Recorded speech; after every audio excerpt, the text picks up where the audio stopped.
but God. One of our tech brothers and sisters, we are now at a point where the transition of Jesus' ministry is prevalent before him.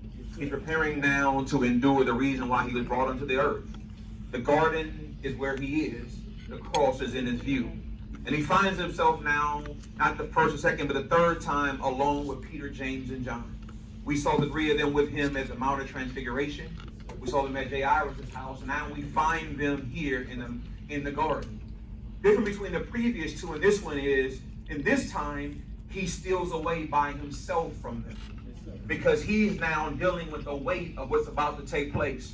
Jesus, who is fully man and fully God, finds himself in a tug-of-war. Because the God in him knows that I have to do this to reconcile man back to the Father. But the human in him understands separation about to take place. So he finds himself grieving with the weight of the assignment. He takes Peter, a bold one. He takes James and John, those who have been loyal to him, up to this garden, and they find themselves there.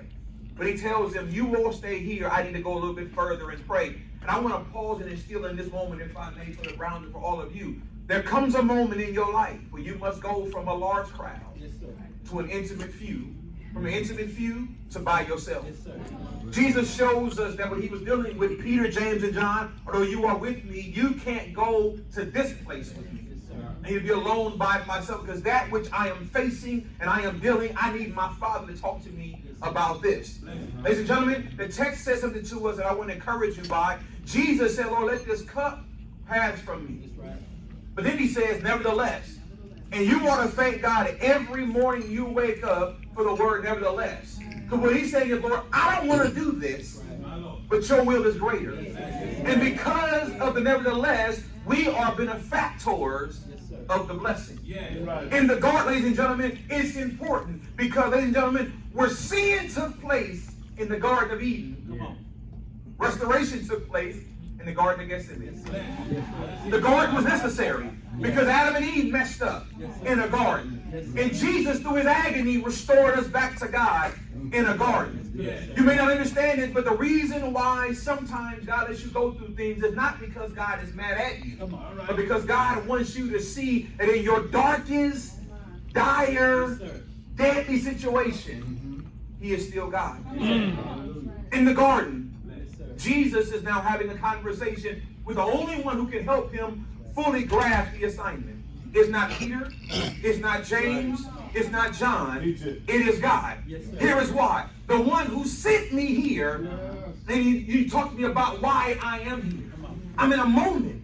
33 years he walked the earth. Ladies and gentlemen, only 3 of those years was the actual ministry. The first 12 years we read about Jesus where he was submitted to his mother Mary. We find him talking to the rabbis, questioning them about the law. And then for 18 years, he disappeared off the scene, submitting to the orderly ways of the time.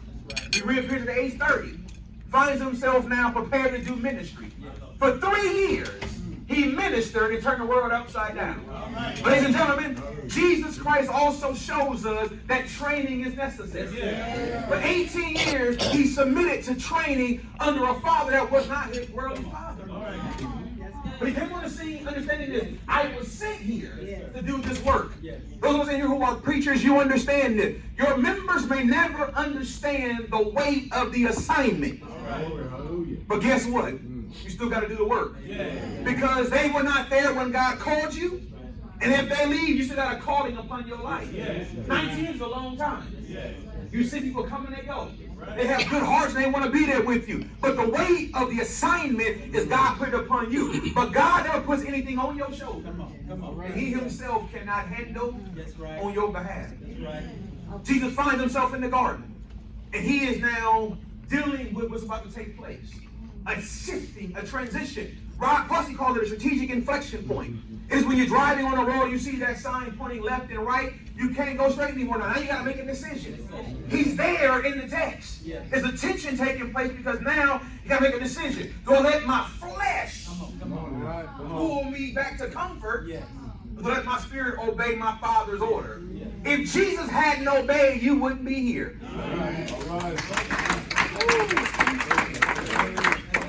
The garden. A place you normally wouldn't go to pray. The garden. place you normally wouldn't go to wail. But the garden is where you go to plant, to cultivate, and see growth. So what we don't see in the natural, you will see in the text that Jesus went to a growing place in agony. But guess what? As he stayed in the growing place, he grew from agony to acceptance of the assignment. Where you go matters when you find yourself in a dire situation. You can't go to everybody. You can't go everywhere.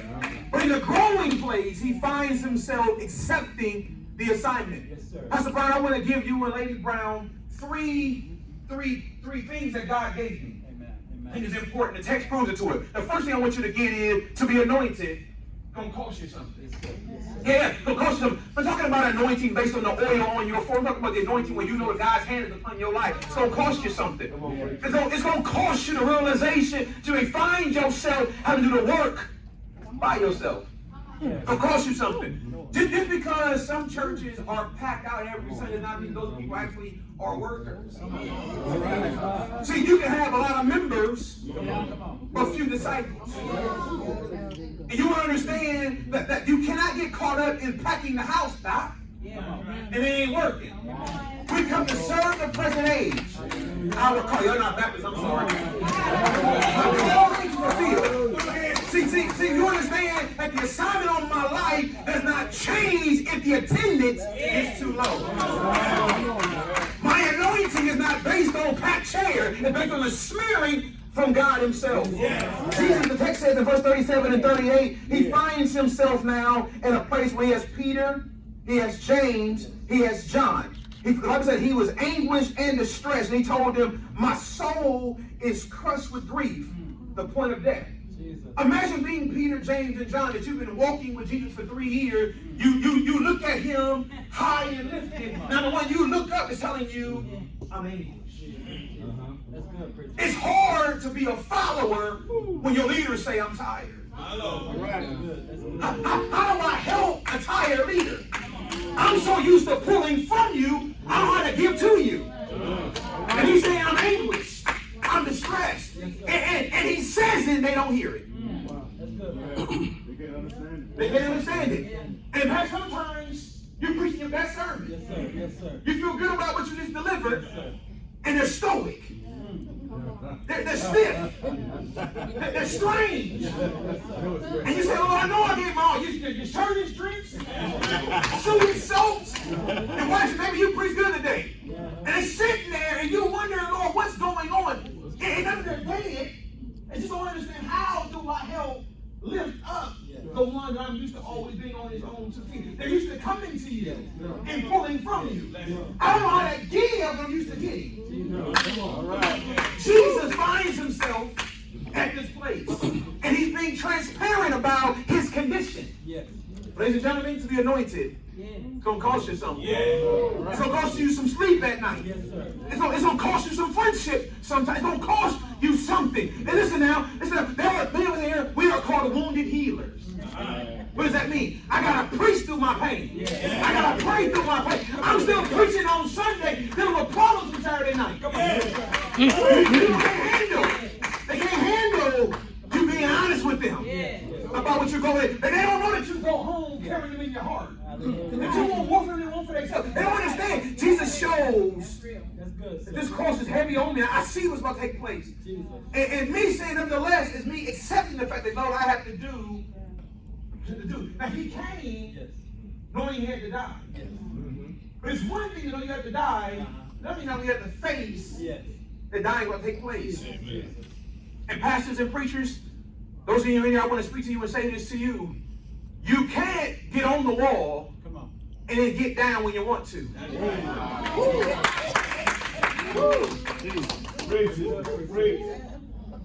Look at insert this. Whenever you read the Bible about the watchman on the wall, this is greater than intercession. It's also about the people on the wall were designed to be in a position of posture where they could see the enemy coming and also warn those of the camp. But if you're on your post, you can't see them coming and you can't warn the people. You are interceding between the enemy and the people. But if you're not paying attention, they can penetrate Because you are in your posture. Jesus is at a place where I got to make a decision, and the wrong decision will affect the people. So the second thing that the text shows us is in verse 39 through 4. Number 2 is that isolation always precedes elevation. Let me see this way. Before God ever promotes you, he'll first pull you to the side. Here is why. God never going to grow you with the wrong people around you.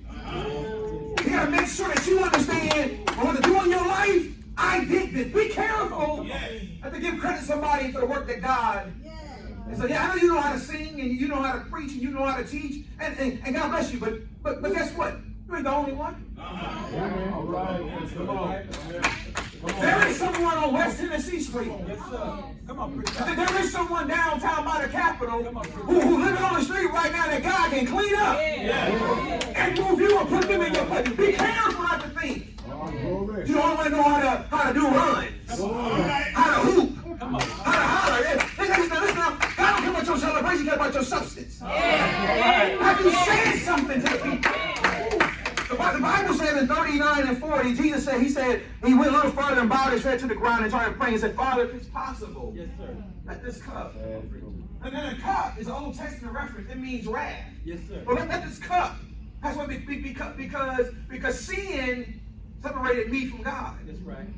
And now Christ got to pull me back together again. Yes, sir. See, Moses was afraid of God. Moses couldn't do it. That's right. David had a heart to God, but David couldn't do it. So the Lord started doing an evaluation on the earth. He realized no one can do the work, so I got to come down through a virgin's womb. And I got to do the work that needs to be done, so I got to pull you back to you. Now understand this now. Isolation is not easy. Because if you are a people person, you thrive on being around people. God can care less. Because the next dimension requires you to be in the right position. And so I can't move you there until I move you here. Let me give you this way. My son is 14 now. When my son was younger, my son got in trouble. And one of the things was I made him go in his room, and I took everything out of his room. And my son came one day and said, Daddy, he's like, can I watch TV? I said, no, you can't watch TV. You on punishment. And it was torture because he's in a room with a bed and nothing else. And he's hearing people outside the room having a good conversation and good fun, but he's stuck in isolation. And when I finally took him off isolation punishment, he came and said, Daddy, he said, whatever you do, please don't do that to me again. I'd rather you spank me than put me in isolation. Because my son realized that when you're in isolation, you are left by yourself. And now I gotta face me in a room by myself. See, when you're in a crowd, the crowd will make you forget that you need to deal with. And so God will isolate you because God wants to evaluate you and see, are you ready for what's next? I know you're praying for God to enlarge your territory, but if your character ain't ready for next, He gonna send you there. He isolates you. Jesus, these are disciples, find himself now just him and God. And he said, Lord, let this cup pass from me. But nevertheless, not my will. Your will be done. My grandmother would always tell us, baby, I have history with God. I know what she's talking about until I got older. What she was saying is I've seen God do it before. So I know He'll do it again. There you go. And so when you're in isolation, it's also God reminding you that, my child, I know what I'm doing. You may not understand it first, but He knows what He's doing. And so God will isolate you so that those who are supposed to be around you will now leave. You know, people come visit you at the hospital on Sunday. That's the Christian day of visitation. On Sunday. But stay there too long. Be there on Wednesday. They go from a visit to a text. And then from a text to off, you still in there? Isolation is not fun, but it's necessary. I want to say this to you. If you are walking in the full calling of God on your life, at a point in your life, God isolated you. Before God called me into the pastorate, He put me through a detox period of isolation. And here's the troubling thing about it is that you think you know text. Come on. Think you know church. Till you're isolated. Because you're asking your questions. Show me in my word where I said that. And you realize that you've been passing along tradition that wasn't text. It's hard when God show you ain't all that. See, here now, the glory is God's. Never been yours. And without the anointing, you ain't preaching, you just talking. So the anointing don't cost you something. Isolation always precedes elevation. But in verse 42, you see that God's will for your life is still in effect. 42, the Bible says that then Jesus left him a second time and prayed, my Father, if this cup can be taken away unless I drink it, your will be done. Yes, sir. I realized in isolation, Lord, that you ain't gonna move the cup. Amen. So guess what? Gotta drink it then. Yes, sir. Yes, sir. And it's a bitter taste, but it's necessary for your will to be done. Jesus. Have you ever thought that maybe God has you where you are for somebody else? I tell the church where I pastor that God sends blessings to you. They may go through you for somebody else. God will always give you overflow when he gives you somebody else to eat off of you. Some people are babes. They're not ready to be on their own. So my grandmother is a country woman. Before she went to be with the Lord, my grandmother used to drink her coffee with a mug. And her mug was a saucer. My wife heard it before. And she would have a saucer under her coffee mug, and she would drink it. And sometimes the coffee flew to the top, it would spill over. Yes, sir. Yes, sir. But guess what? Yes, sir. The saucer carried what was in the mug. Yes, the saucer's job was to catch the overflow from the mug. Everyone would drink all her coffee out the mug and put the mug to the side. And she would grab that saucer, she would turn her head back, and she would drink the rest of it. And the child didn't understand what was going on. I said, Grandma, she said, baby, no. She said, all this is the residue that was in the cup. You missed it. There are some people God will put in your life to be your saucer, to catch what God has given you. And their whole job is to get substance until they're able to stand on their own. They cannot drink if you're not in the right place. Jesus' acceptance was bigger than Peter, James, and John. It was you in mind. And you in mind. And you in mind. I'm going to give this to you in my closing. Jesus accepted the will of God, went to the cross, suffered, bled, died, went to the tomb, went to the grave, got back up. See, if you was Baptist, I would have preached that. You can't handle it. You can't hear what I'm saying early Sunday morning. We're a melting pot in here, and some of y'all don't understand the Baptist feeling. But Jesus' fulfillment of the assignment came after the acceptance in the garden. Maybe your ministry is at pause, not because God is at work, it's because you haven't accepted next. 19 years, that means now you got to ask God the next. Yes, sir. And apparently you talk about phase 2. Yes, sir. See, phase 2 cannot precede phase 1. That's right. You got to first do the initial work. Yes, sir. Yes, sir. Before you can build on the work. Yes, sir. A few weeks ago, I was riding on Tennessee, right by Woodward, on FSU's campus, my sister, FSU's campus. FSU campus. And they had tore down the student union building. And I rode by there, and it was just a big old hole in the ground. I rode by there, and I was amazed how deep the hole was. And a few weeks would go by later, and I would go by there again, so I saw a foundation was in place. And it caught my attention because prior there was a hole. Now there's a foundation. Wow. And so we were there last week, and now there's things going up. Yeah. And I found myself at a red light staring at these men that are working. And I know one of the guys who owns the company who's doing the work, and I saw him the other day at the meeting. I said, I have to ask you a question. I got to talk somewhere on Saturday. I want to be able to use this. And I said, I see things are going up. He said, Darrick, people don't understand about construction. And he said, I have 3 different crews. He said, but you understand this. The higher you're going to go up, people, you got to go down. He said, I got 1 crew that digs. Come on. But that crew comes in to do a foundation. Yes, sir. The 3rd crew comes to build up. He said, but the building up cannot beat the foundation being laid. Foundation cannot be laid, the hole has been given. Some of you may be in the hole. All right. He was not actually digging. All right. And digging. And digging. And it's me when you get out and you're dirty and you stink. But guess what?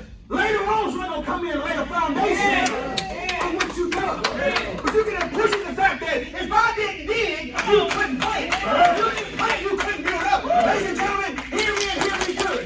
You cannot believe a God unless you know that God can do a dark place, a dirty place, but he will not leave you in that place. I got to close this way. Story was told about a lady named Cynthia. Cynthia became a single mother by accident. Her husband died in a tragic accident, and she had to raise her son by herself.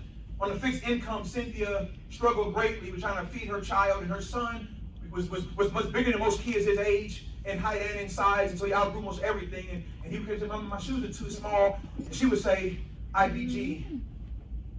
He would walk away, not understand what was going on, and Cynthia had a second job as a waitress, and she was at a place, and she was discouraged one day because she knew that she had more bills than she had money. And the way of the place where she said, "Cynthia, okay?" She said, "IBG." And she said, "What?" She said, "IBG." And she would walk off, and she got home that night. Her feet was working all night. She was sitting, and her son came and said, "Mama, you okay?" And she said, "IBG." And he said, "Mama, what about the shoes?" She said, "Baby," she said, "IBG." She went to bed that night, and she went to bed with tears in her eyes and woke up, and her pillow had been wet because she had been crying because she was so overwhelmed by life. Cynthia got knocked on the door the next morning, unbeknownst to her. She opened the door, and she came to the front room, and the lady was in there, and she said, "Your name's Cynthia?" She said, "Yes." She said, "I saw you last night at the restaurant, and the Lord spoke to me about you." She said, "You don't know me, but I asked the lady you work with for your address, and I came here. I'm sorry for intruding on you unannounced, but I had to do this because I couldn't sleep last night." And she said, "Give me your hand." Gave her a hand. She put some God blesses in her hand. Yes. You know what God blesses is? Okay. Some God blesses in your hand, and Cynthia began to cry. She said, "No, baby, you got to take it." Yes. She said, "Because God told me to come do this, and I got to do this." Yes. And she looked at the lady. She said, "IBG." And the lady said, "What's the IBG?" Yeah. And her son said, "Mama," she said, "Mama," she said, "No, that's cash. That ain't IBG." She said, No, this is IBG. Come on. And he said, "Mama, help me understand what she said." She said, "Baby, when you needed new shoes and I couldn't pay for it, when my feet was hurting at that job, when I came home, my pillow was wet with tears, all I said was IBG." She said, "IBG does not mean something crazy to me. I believe God." Yeah. And today, for your ministry, today, for your family, today in your garden, I can prove by saying after 19 years, what's kept you is IBG.